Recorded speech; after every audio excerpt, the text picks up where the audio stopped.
Hey there, and welcome back to Start Adventuring, a channel dedicated to empowering new roleplayers to break down their barriers and just start adventuring. I'm Baxter. And I'm Ben.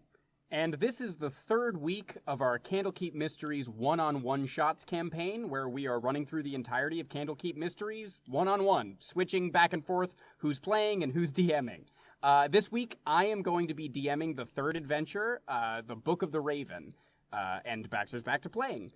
So this session 0 will really be about introducing us to Baxter's character, and also for me to try to figure out how to make this adventure more the story of this character, because we're discovering that when you play D&D one-on-one, you really have to do that in order to keep the action going and the drama going.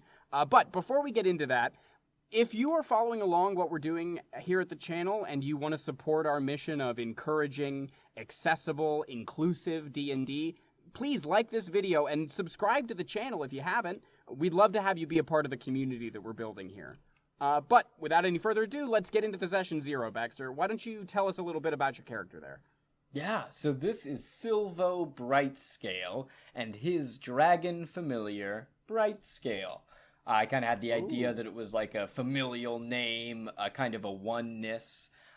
He is a half-elf druid. I am using the Tasha's Cauldron of Everything optional feature that allows me to use Find Familiar in lieu of Wild Shape, which is the standard druid. It's called Wild Companion. Cool. So it lets you play the druid more like a spellcaster, rather than relying on Wild Shape. That's right. Cool. I think that's a great option. Yeah, I love Find Familiar. I think it's such a great spell, and it gives so much more role-playing juice to a character. Right, especially one-on-one. So, the way that I kind of see it for him is that he is very much like a Jane Goodall or a Newt Scamander from Fantastic Beasts and Where to Find Them. Okay. Kind of a, but specifically for dragons. Now he's level 3, so I don't think that he's had any major interaction with dragons. But I do think he's still an aficionado. He's still doing his coursework and his field tests and things like that. But I think he, because of this, and similar, like I said, to the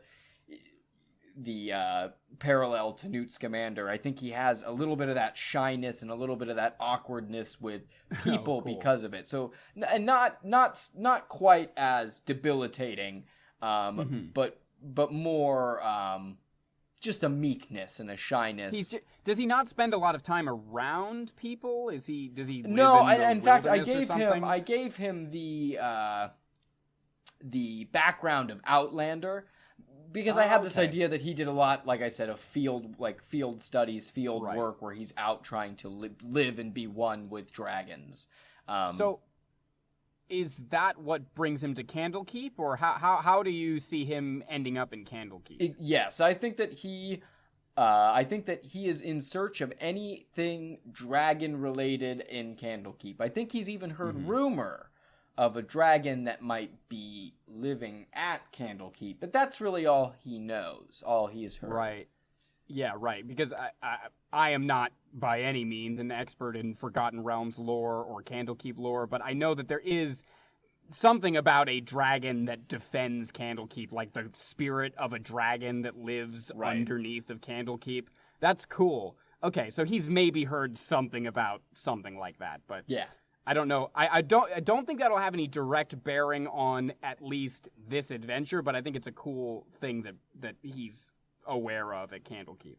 Right. So, what kind of things, as I'm thinking about how to integrate Sylvo into this adventure, without giving too much away, sort of centers around a treasure map, a mystery to be solved away from Candlekeep. So what kind of things would motivate Sylvo to abandon his trip to Candlekeep?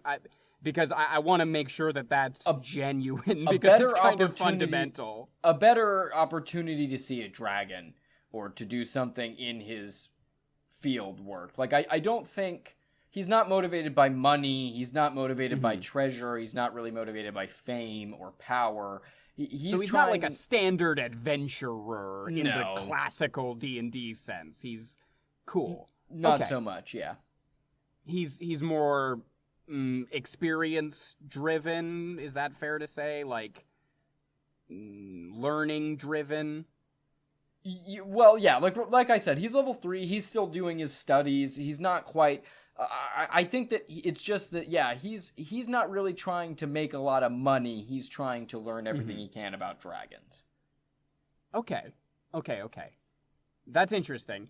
I've got a little bit of work ahead of me marrying that to this adventure, but I think the learning process of how we are sort of adapting and modifying these adventures is extremely pivotal to what we're doing here, so that's great. You've given me a lot of stuff to think about. I like him. I like Sylvo. Yeah. Is there anything else you want to tell me about him before we call it on this discussion and I get to my prepping, or anything else? No, I think that's it. I think I'm excited to see how this plays out and to really bring Sylvo to life as we play.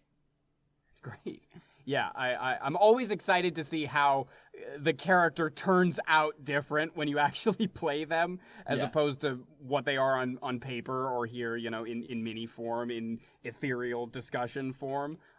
So great. I can't wait to get into it. Cool. Well, I'm going to figure it out and we'll run the adventure. That'll do us this time, guys. Very excited to see what happens with Sylvo. Go ahead and check that video out tomorrow.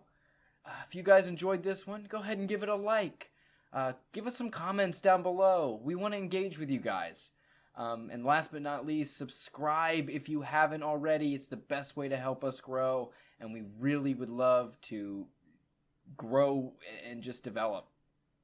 Yeah. And if you want to go the extra mile to support us, we do have a Patreon. The link to that is in the description down below. We're producing bonus content. You can read all about it at that link.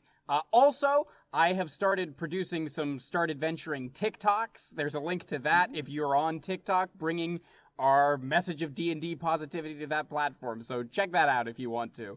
But that'll do it for us for this video. I'm Ben. And I'm Baxter. And remember, start adventuring. Just start adventuring.